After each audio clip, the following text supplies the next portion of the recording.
I'm trying to figure out how to like not sell time, Dude, we've constantly struggled with that. It's just abstractions on top of hours, too output focused, not outcome focused. That's its own like nightmare and I don't want to deal with. The problem most entrepreneurs start with is they try and wear all the hats. You need to be focusing, delivering an amazing product so that they're happy and they keep coming back. You as a business owner are focusing on the wrong thing. I just have this like weird hybrid role now, doing like a little bit of sales, a little bit of marketing, a little bit of product, a little bit of ops, like whatever needs doing. I need you to block all this stuff right now. You don't understand. Get out of here. Welcome back. What up? Mexico City.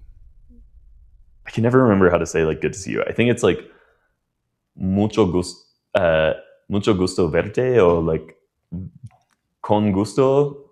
I think con gusto is like the simplest way to say it, but Con gusto, my friend. Mi amigo. Asking Claude, how do I say nice to see you in Mexico? I've been using Claude a bunch for. Have I talked about this in a past episode? Yeah. Okay, my bad. No, it's good. It's like Qué bueno verte. Me da gusto verte. Qué gusto verte. Qué gusto verte is the most natural way. Literally, what a pleasure to see you. Qué gusto verte. Qué gusto verte. I feel like that's not a thing people say. I feel like I don't know how often people say it. Yeah. Yeah. Interesting. How was your trip? It was awesome. Just going from using Spanish maybe anywhere from half an hour to like 2 or 3 hours a day to using Spanish from 9 a.m. until like 5 every day, and then sometimes for another couple hours at night, depending on what plans I had with friends and stuff, was definitely like much needed. Like I felt my vocabulary improving. I felt myself building some confidence speaking Spanish, getting a little bit more comfortable. Also underscored how much I still don't know and like how far I am from where I actually want to be, which is like kind of good and frustrating at the same time. But overall, really fun. And also just nice to see a new part of Mexico. Like Puebla is really beautiful. It's a smaller city, a little bit more chill, has a really beautiful historic center with porticos that reminded me of like the porticos in Bologna in Italy, and really good food. I ate something and like fucked up my stomach for like a week, so that was a bummer, but also just part of being a gringo living in Mexico. So comes with the territory. You were gone for, I want to say just it was 2 weeks, but it feels like it's been a very long time since we've talked. So I missed you too. Yeah, I missed you as well. It was just 2 weeks. Yeah. But super fun. Good. Yeah. It was a good, it's a cute picture from of the class. Yeah. The school does a really good job of like, so you take classes from 9 to 1 every day, and then you have lunch with the other students, and you are strongly encouraged to speak only in Spanish while you're at the school. So you're speaking to other students who are at different levels but speaking in Spanish, and then in the afternoons, Monday through Wednesday, you're paired one-on-one with a guide who's just a local. And you walk around Puebla and go visit museums and tour different parts of the city with your guide. The second Monday I was there, I got 2 of the other students and their guides to come with me to a board game store, and we just played board games and talked in Spanish, and it was super fun. Muy lindo, very cute. Nice. But yeah, so you get like a lot of one-on-one time with your guide. And then on Thursday, you do like a bigger expedition with the group to a city, a small town or city nearby to Puebla. And then, Friday afternoons you get off. So it's like a full immersion type of thing. Yeah, exactly. Cool. Super I feel fun. like you are drastically better at speaking the language now. No, I would not say drastically better. I would say marginally better. Like definitely, like I said, like definitely improved my vocab and my confidence, but like still 2 weeks just isn't enough to like for a drastic change. Gotcha. Yeah, I wish I could have spent 2 months there, because I think that would have been the kind of time I need to like really take a step forward. Although I found this funny thing, I've spent some time on the language learning subreddit over the last like 6 months or whatever, and I found this funny joke where like every level thinks they're 6 months away from being fluent. Like every level of speaker is like, yeah, with like 6 more months of study, I'll be fluent. And it's like, you also just realize the more you learn, like fluent is not easy to define and is kind of a shifting goalpost.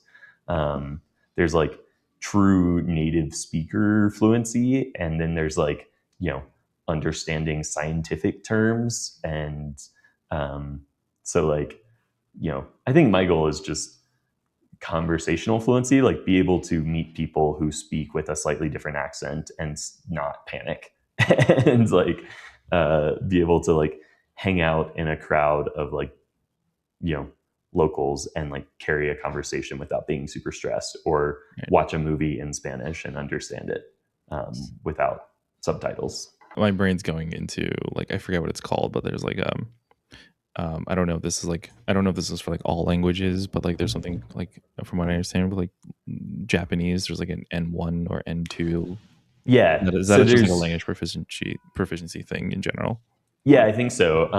There's some sort of like international organization that has tried to create these levels for language learners, and they have courses and exams and stuff, and so you can pay to take an official exam, and it'll give you your level, and that level can be accepted as like certification for jobs and things like that.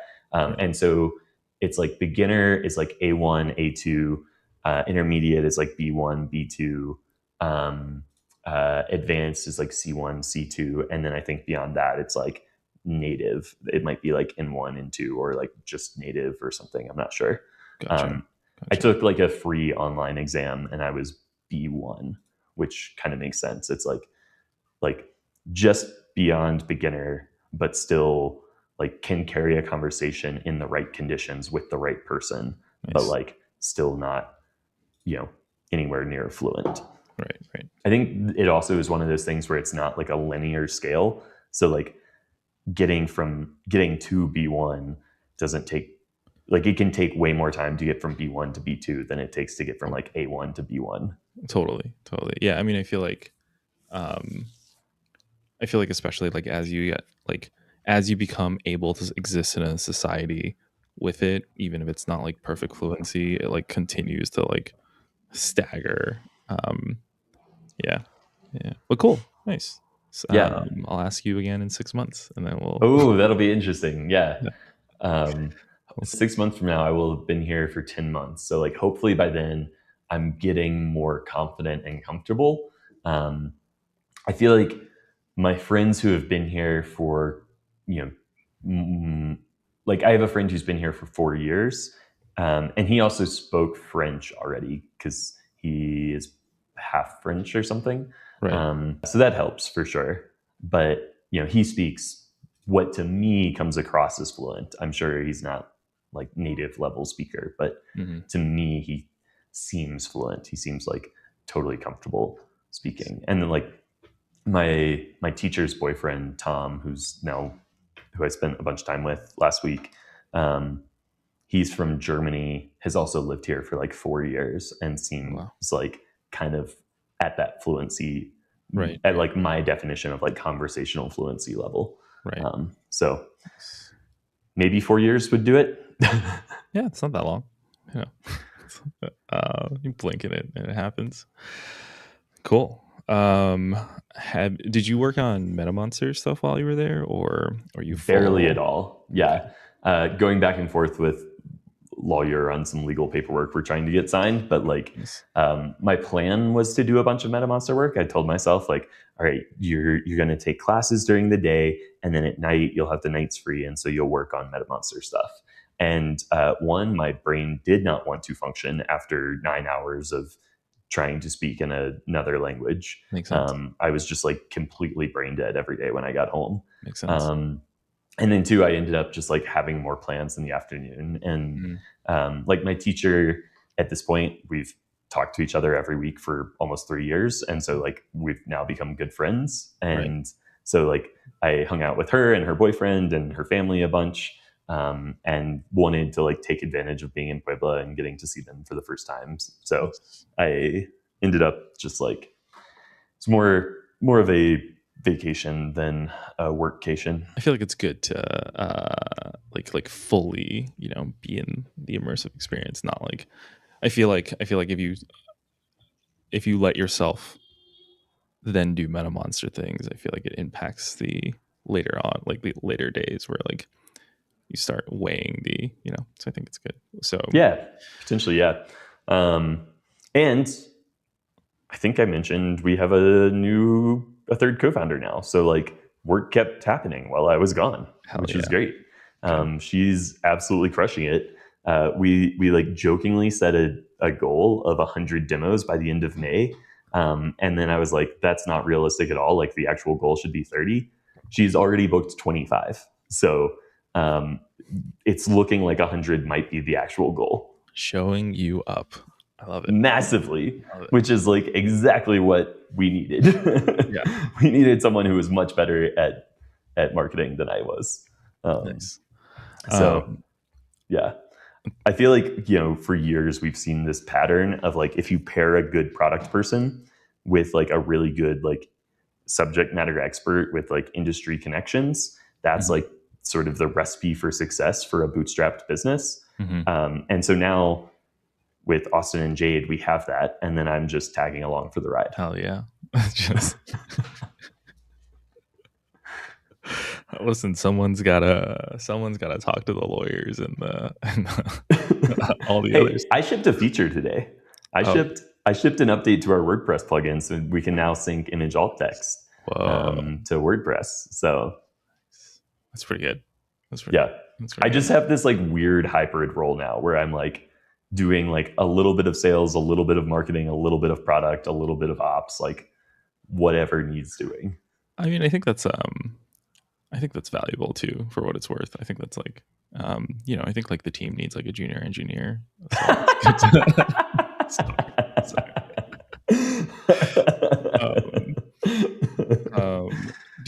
Are you like when you vibe code now?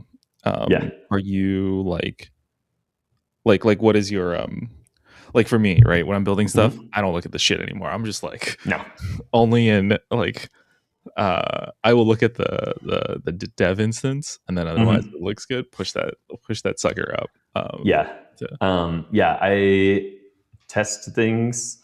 Like I test everything, and occasionally, if it's tiny enough, I won't even test it, which is bad. I should test everything, but I don't look at the code. I will sometimes I will look at the plan and try to make sure the plan makes sense, and I'll sometimes like have like a new Claude instance look at the code. I feel like it works better to have like GPT look at the code, but I don't feel like paying for 2 max plans right now. So so I'm just, but no, I do not look at code right now. Nice. Do you ever tell Claude that Codex will be reviewing its work? No, but that's hilarious. Does that work? During this period where like Opus 4.6 was like shitting itself? Yeah, it absolutely like it got like it worked way harder. That's fascinating. I don't think it's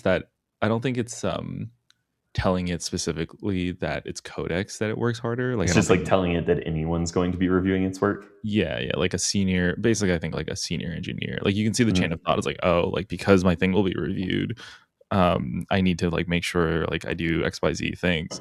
which is incredibly frustrating because I'm just like, always do those things. Why didn't you do this before? It is funny because it Uh-huh. like that's kind of the most human thing about it is that it seems to be lazy sometimes. Yeah.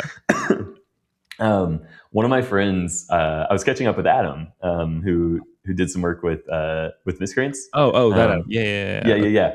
Adam Baumgartner. Yeah. Adam and I were chatting, and he was telling me that he finds that like he can get around Claude being like too nice sometimes by telling it that it's reviewing someone else's work. It's like, this isn't my work. Like, my friend wrote this. Will you review it? And Claude will be more harsh than when you're just like, and be less like, you're perfect, you're great, you're a superstar. Yeah. All of this is kind of funny, by the way, because we're having the opposite problem in MetaMonster right now. Like, we've been working on our big new content optimization feature, and like it's been really hard to get the initial grade above like a C. Interesting. Like, it is harsh. And like the recommendations it comes up with are always solid, almost always. Occasionally there's some bullshit in there, but like are almost always solid and like make a lot of sense. And so you're like, why'd this get an F? And then you're like, oh, well, this all makes sense actually. But the hard thing is like you can implement stuff, rerun it, and it'll still like it'll barely improve the grade because it'll just find new stuff. And it's like right. So it's hard. It's been hard to figure out how to get it to strike a balance of like tough but fair. Interesting. I ran into this loop while I've been building, not like not for like content optimization, but like telling Claude to review. It would have a bunch of findings. It would try to fix the thing, asking it to review, and it'd still have more findings. So like I did run into that loop, whereas like I don't feel like I ran into that loop with like Codex. In fact, what have you been using Codex? I've heard a lot of people hyping up like the latest like 5.5. This is Codex. ChatGPT is like, or OpenAI is like time. Like Anthropic is currently not the engineering darling at the moment with 4.7, and like but it's all so fucking fickle. The Anthropic team claimed that they fixed a lot of the problems with 4.7. I don't know if they actually did, but don't know. I use both. I think both are good. Like honestly, like I didn't actually run into the same like I don't think I ran into like the same code quality type issues with that other folks are running into, but I also don't think I was building anything like super crazy for what it's worth. I didn't notice a huge decline, but I also like when everyone was complaining kind of coincided with my time in Puebla, and so I wasn't doing as much while I was there. Yeah, same. Except I guess for me it was more building out things in ClickUp and like project management stuff. So fun. That was my entire weekend. Is we're switching project management tools again. This is like what, the 5th time in the last year? Yeah. I don't. It's not so much that we're necessarily switching project management tools, or that like we're definitely going to ClickUp or something. I think it's more just I know enough to like write out all the requirements and exactly how I want things done and like where the issues are. I don't know how to solve for some of them for what it's worth, but like I can solve for like 80% of them, and which would be such a significant difference. And I'm like motivated by desperately trying to pull myself out of the business at the moment, so I can vibe. I feel like this is just the nature of project management, is like it's kind of like software in that it's never bug free. You're constantly tweaking, fixing, improving, refactoring. Totally. Maybe it's just systems that humans use. I don't know. Probably. I think I don't know. I think it's like systems that anyone uses, like, or not even just humans, like systems that agents use as well, especially when the models like upgrade or downgrade or degrade. It's good to hear that your content optimization thing is like I feel like you wouldn't want it to tell you that it's great. Like but like if it grades everything as an F, people, that also feels like a little frustrating. And like if it's impossible to get it to an A, then that feels like, okay, Right. like, so we've talked about a bunch of things. We've talked about, right now we're still trying to tweak the rubric and like tweak the instructions and see if we can get it to a sort of system that feels more accurate. Right. We've also talked about like maybe we don't need grades, but people really like grades. It's like maybe we could just include the raw score. Maybe we could just be like good, better, best. Maybe we could just do needs improvement. Go back to like my Montessori grades that weren't grades, that like pretended not to be grades. I was a Montessori kid and we weren't allowed to have letter grades. So instead we had like dots, minuses, and pluses. And it's like, you guys realize this is just a fucking grade, right? It's just a grade. You just changed it from a letter to a symbol. I didn't know you were a Montessori kid. Oh yeah. Explains a lot, doesn't it? I didn't know that was a thing. Like, I thought it was like a relatively new thing. No, it's been around since like the 80s, I think. Oh. Montessori is great. I like the concept. I mean, I didn't know about that, but I like the concept of what it's built on. Of like, I totally agree. The concept of Montessori is super cool. For anyone listening who doesn't know what Montessori is a sort of alternative learning system that has a few fundamental differences from the traditional education system in the U.S. One of the big differences is that lessons are designed to be more tactile and hands-on. So, for instance, you learn numbers with these things called bead chains, where you're literally like counting beads. And you sort of see how like smaller numbers are broken up into bigger numbers. And we learned division with something called test tube division, where you like move beads between test tubes to see how, if you take 4 beads and you divide it between 4 test tubes, you end up with 1 bead in each tube. And so it's like these very tactile, hands-on sort of things. But there's some other differences too. Like, and I'm sure it varies from school to school, but at our school, we didn't have desks. So we had a few tables, but mostly kids sit on mats on the floor. It's designed to be much more like child-driven and designed to be much more like kids can learn at their own pace. So it's not like every kid is learning the same thing every day. They can kind of pick up individual lessons and learn sort of at their own pace. They're encouraged to like keep the classroom clean and like sort of learn some sort of self motivation kind of stuff. You also often have kids of different age groups in the same class. And instead of the teachers teaching everything, you have the older kids teach the younger kids, and the teachers are there to supervise and provide additional support to the people who need it, as well as to provide like discipline and things. And so, yeah, I think in theory, it's actually a really, really great system. Yeah. In practice, it can be difficult. It has its flaws like anything else. And it can be really difficult for people transitioning from Montessori to traditional education systems. It's like, pretty jarring to go from, this very sort of loosey-goosey kind of like independent world to often at like a smaller school to like a bigger school where everything's like super structured and rigid. Right. When I was there, we didn't have homework either. Oh. And now I think they've like changed that. They've started like giving kids homework because they're trying to like find that balance of like preparing them for the traditional system, while also like letting them, taking advantage of the strengths of Montessori. Nice. Yeah, I wonder if there probably is like a study of like Montessori kids I think Bezos was like a Montessori kid. Was he really? I feel like that's where I heard it about Montessori, but I think I thought that Bezos was funding a Montessori school, but now that I'm thinking about it, I think it was because he was a Montessori kid. I don't know. I'm not super sure. That's wild. Yeah. Anyway, I just wonder if there's like a study of like where they end up, like collectively. I wouldn't be surprised if it was like, if it sort of enhanced the extremes.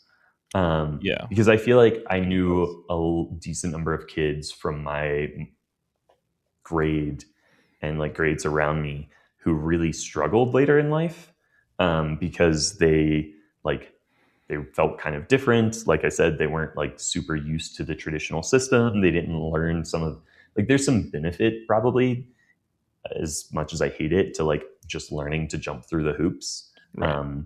And like Montessori kind of teaches you the opposite. Right. But then on the other hand, it also teaches you like independence and like how to like seek out intrinsic motivation and learn from yourself for yourself. And so like I kind of wouldn't be surprised if it like increased the number of people on either end of the spectrum who are either like really successful or like really struggle. I don't know. I'll look it up later. What have you been building with your vibing other than project management systems? Which it sounds like you're still doing the PM stuff pretty much by hand. A little bit. I'm using Claude and Codex and whatnot for it, and like it's sort of like a. Are you using them more as like a thinking partner, or more Yeah. to like actually like move shit around? So sparring partner for now, but there is a ClickUp MCP. Nice. Which makes like the whole like.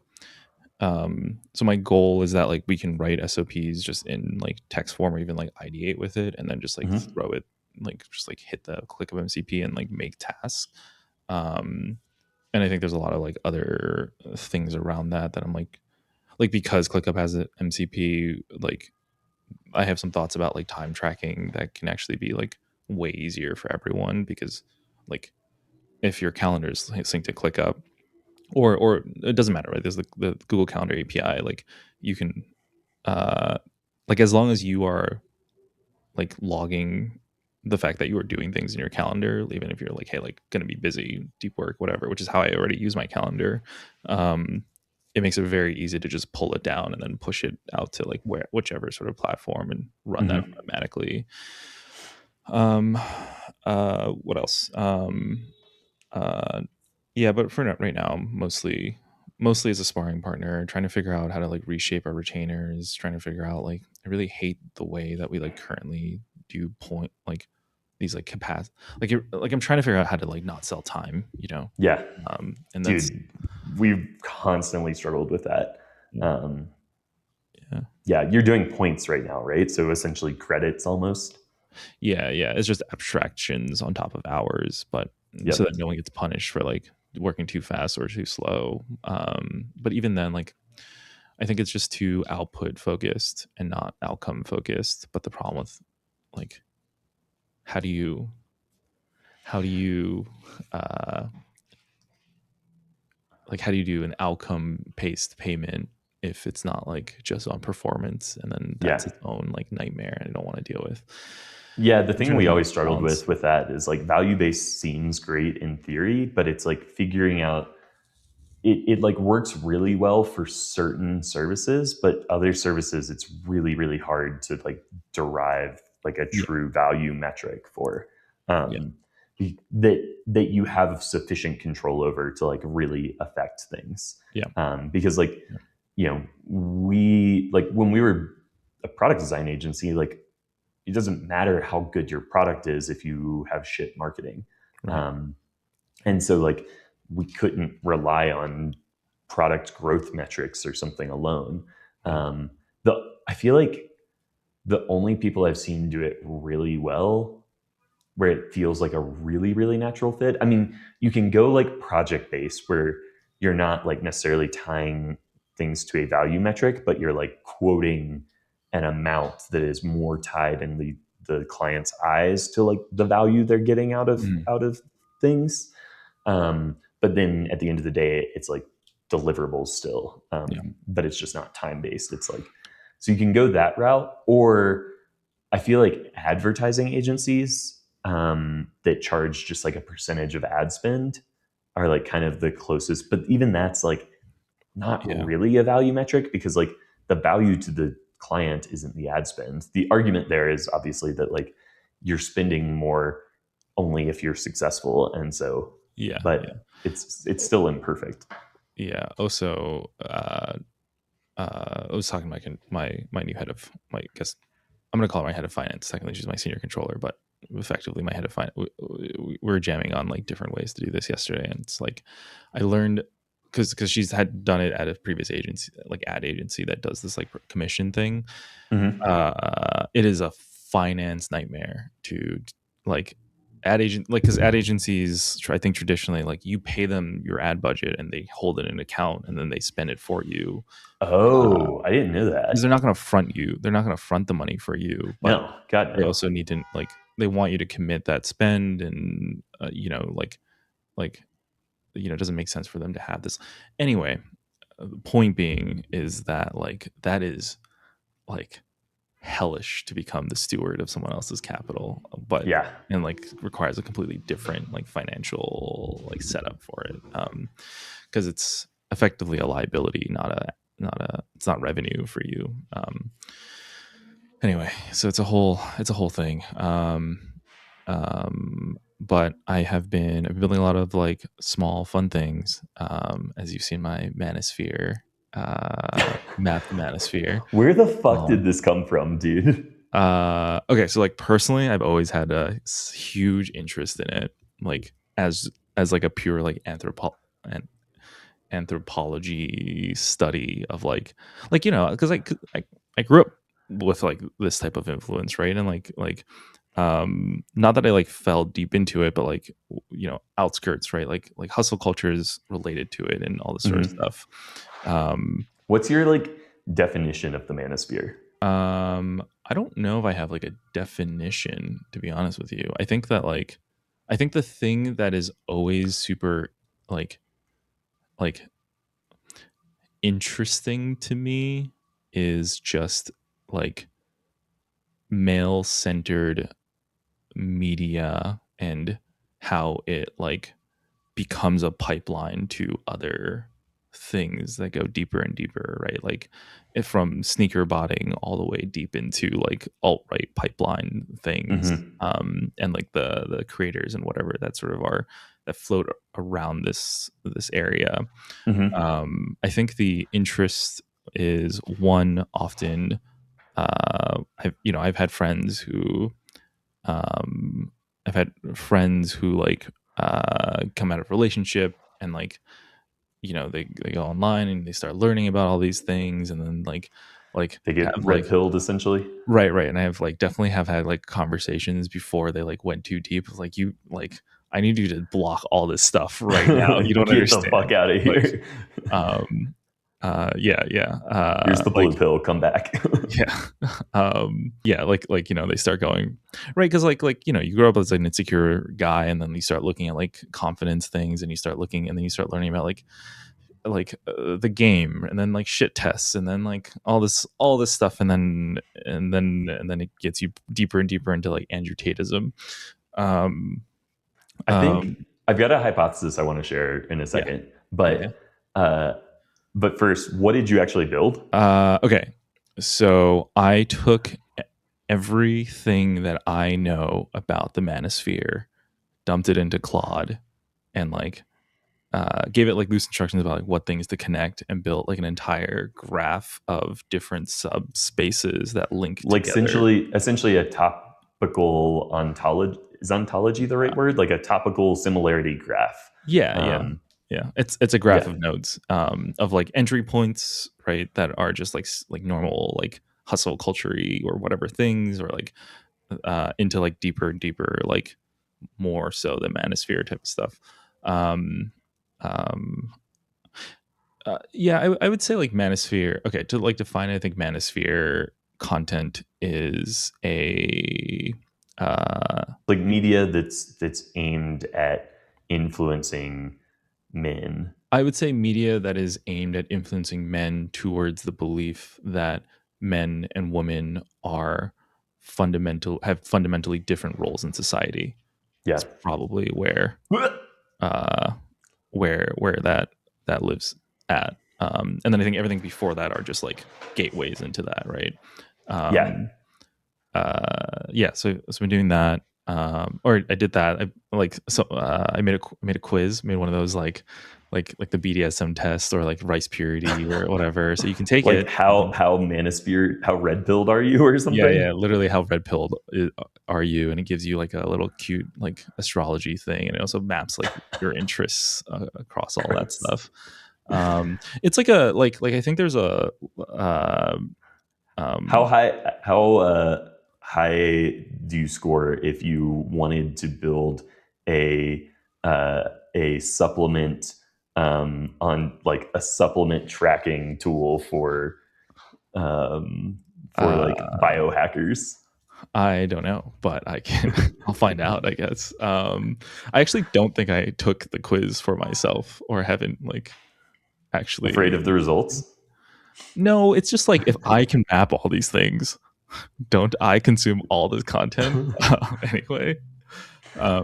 It's also a really weird thing in terms of like the quiz doesn't have an ICP, right? Mm-hmm.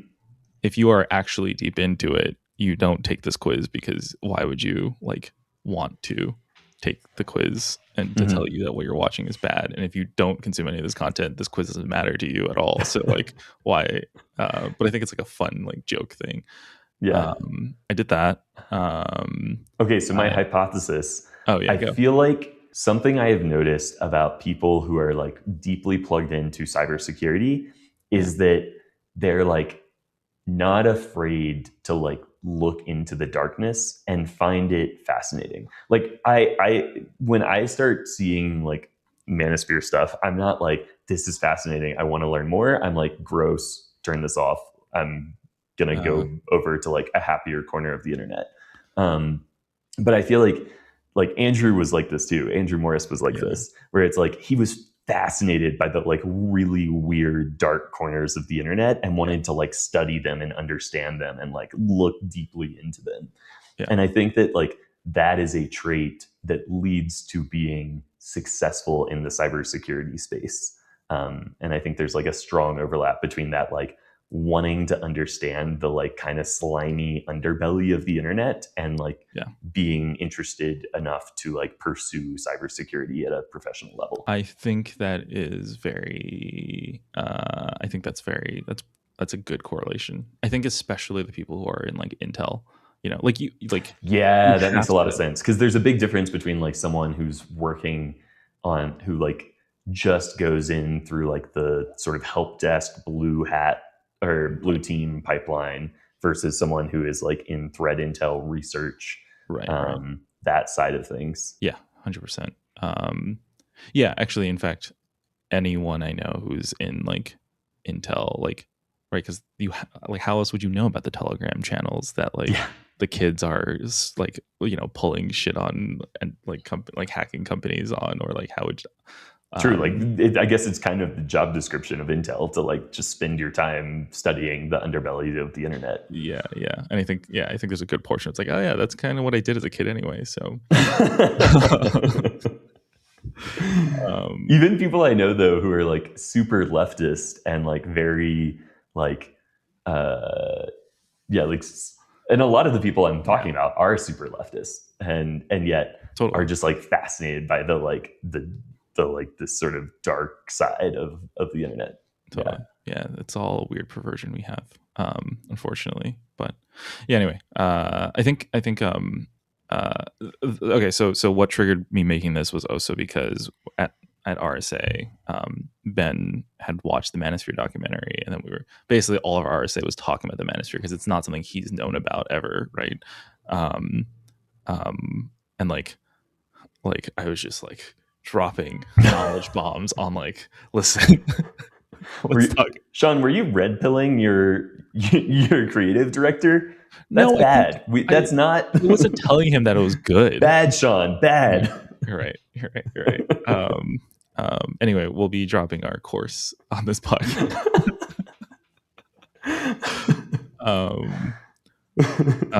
So we're on that. More importantly, I've been working on a bird app. The worst way to describe it ever. It's a bird app. It is so not a bird app. I think if someone goes to Sadie.wik and logs in, they will see that it is a bird. Wait, it's live? You actually shipped something? Yeah. The homepage sucks, by the way. The homepage is like garbage. But if you sign it, you can go through onboarding and stuff. So I've been working on Holy this thing. shit. I'm working on this thing called Sadie, SADIE.wiki. And the idea was triggered by Kaparthi came out with this thing called the LM Wiki. It's kind of taking everything by storm. People have been implementing it and talking about like memory for agents, all that sort of stuff. Okay, great, whatever. I don't care. The things I do care about are often we help like founders and other like technical leaders like write content or come up with like social media ideas, and their struggle is always when I use ChatGPT to like write something, it's garbage. And then they're like, I tried vibe coding something, it didn't really work. I was trying to figure out like why it's so bad at that, right? Like there's different levels to it. There's like you have an idea, you give it a ChatGPT, you tell it to write something, it's garbage. Okay, obviously. So then you like you give it more context. You might give it like your voice and tone, or like things you've written before. And there's like different, like you might like create a Claude project, for example, and like drop in things you've written, create like sort of build like Claude skills and whatever. Yeah. But then like it's still kind of garbage, and then it gets worse and worse over time. Are you building context librarian? Kind of, but like personal, like very specialized. Yeah. The thinking here is like it's because none of these things like truly evolve continuously with you. Along with a couple of other things. So one, the nice thing about the LLM wiki is the fact that it's an ever evolving context. As long as you input sources and continue to add to it, the idea is that the wiki self compiles and like creates nodes and whatnot. And that's like a long term storage brain thing. The next part of this is that like like basically Sadie's a couple of different like engines. One is that wiki, the other is like your soul.md file, but it's a little bit more specific to like like your voice and tone. Like it creates your voice portrait, it understands like your beliefs, etc. It's not like its personality as much as like trying to capture a portrait of your personality, including like words and whatnot. There is also like now it doesn't really work like a more like deterministic policy part of like don't use M dashes, don't use like these types of things. And like, dude, you should just suck in the AI humanizer skill that what's his face created. I've been using it and it's been like pretty freaking good. Is it pretty Corey freaking Haynes? handy? No. Oh, okay. It's that dude who was doing some like crypto stuff to raise money for like research of some rare disease. You know who I'm talking about? Oh yeah. I forget his name. Blader is his GitHub handle. Cool. Blader/humanizer is like pretty freaking solid. Cool. I'll use that. Yeah, for like humanization. Cool. Last, just to kind of get through this before you have to run. The other problem is that, like, you doom scroll the internet, you see things, and you come up with ideas. So what if we had Sadie? This is the name of the AI. Sorry, let me step back. The point of Sadie is that it proactively thinks of social content ideas and offers them to you. And I don't think anyone's really solved this problem well yet because it's hard. And all. By the way, that is not clear from the header homepage and the homepage. Yeah. It's garbage. But I also don't know if that's like. Yeah, I'm not entirely convinced that should be the point. But okay, continue. All good. It's also not like a thing that I really care to like sell as a SaaS subscription. For what it's worth. I'm kind of trying to automate some of the work we do for clients. Okay. A good idea. Can I skip the wait list? Yeah. You can just sign in. Oh yeah. Just sign in with X. There's no wait list. There's no real wait list. There's no, like... Hilarious. I've got an idea for you too. Yeah, go. When you have a second. Okay, sure. Finish your spiel. Yeah. Finish your 10-minute long elevator pitch, and then. All right, thanks. A good idea requires a constant evolving understanding of you, what you know, and what you see in real time.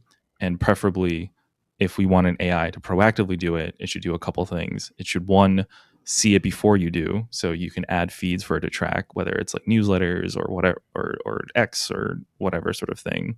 It needs to have an evolving wiki of you. It needs to have an evolving portrait of you, and then it also needs some like rules about like things that like you would never want to say.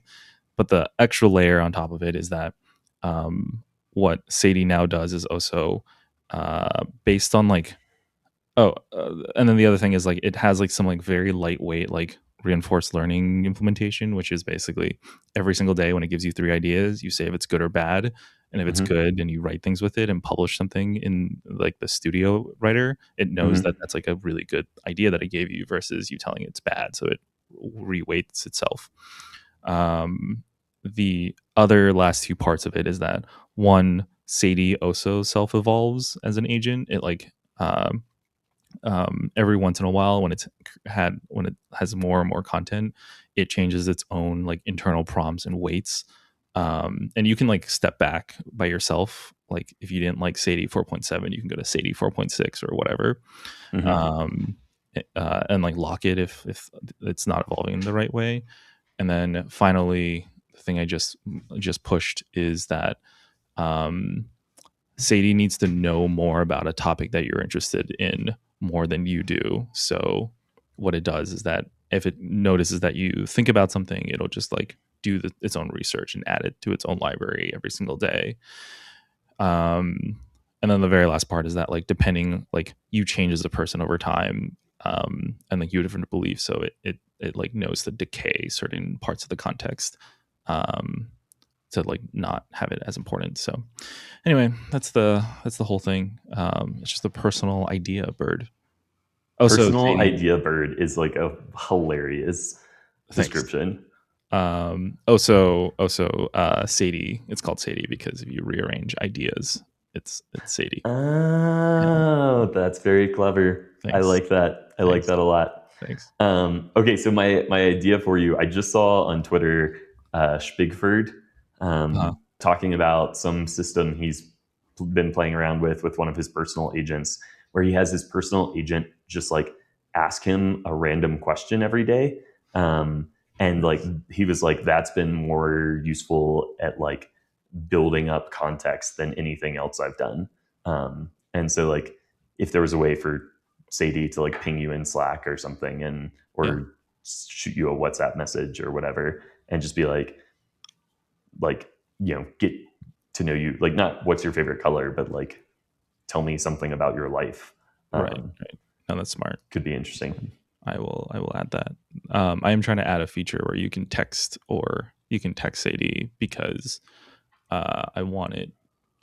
The clients that we basically do this for want an experience, not like Sadie, but like with us, is they can just send us a voice memo and then get the idea written back, and so we do all the research and whatever for them. So that's my like ideal 5-star experience. So I think it's in line with, it's a good idea. My distraction blocker won't let me sign in with Twitter right now, but I'll sign up and play around with it later. That's right. Let me know what you think of the onboarding. Okay. Rather, the onboarding kind of sucks. So let me know if you have ideas on making it better. Yeah, that's the next like big to do on the MetaMonster. Now that like the content optimization is like mostly working, like while Jade and I tweak the rubric, Austin is going to start working on trying to actually create a good onboarding experience. Nice. And then it's probably integration time. Nice. Cool. Sweet. Good to be back on track-ish. Yeah, dude. I'll be back in the US next week, but should still be able to record. Sweet. Cool. I'll see you later. All right. Peace. Bye. Thanks. Bye.